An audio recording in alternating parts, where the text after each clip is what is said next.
Hello, Bachu. Let's read this question. Question says, let A, B, C, D be vectors and A cross B cross C cross D is equal to 0. If P1 and P2 are planes determined by the pair of vectors A, B, C, D respectively, then angle between P1 plane and P2 plane is चलिए तो हम इस plane को बनाते हैं. Suppose ये P1 plane है. Suppose ये P1 प्लेन है हमारे पास.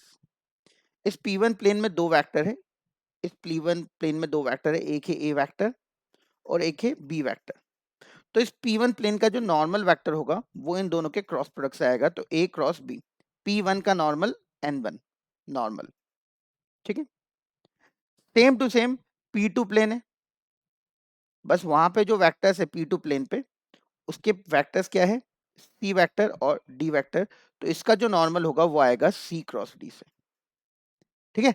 तो अगर इन दोनों के बीच में एंगल देखना है तो angle between planes is angle between normals. Angle between plane is angle between normal. उनके नॉर्मल के बीच का एंगल ही प्लेन के बीच का एंगल होता है. तो नॉर्मल मतलब N1 क्रॉस N2 अगर आप देखोगे तो आपको ऑलरेडी दे रखा है यहाँ पे. देखो ये N1 क्रॉस N2 है. ध्यान से देखो. N1 की वैल्यू क्या है, A क्रॉस B. N2 की वैल्यू क्या है, C क्रॉस D. तो N1 क्रॉस N2 आपको 0 दे रखा है. अगर क्रॉस प्रोडक्ट 0 होता है तो उनके बीच का एंगल कितना हो जाता है, एंगल उनके बीच का हो जाता है 0. तो ये दोनों प्लेन कैसे हो गए, पैरेलल हो गए.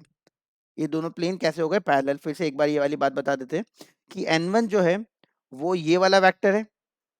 N2 जो है वो ये वाला वेक्टर है. दोनों का क्रॉस प्रोडक्ट 0 है.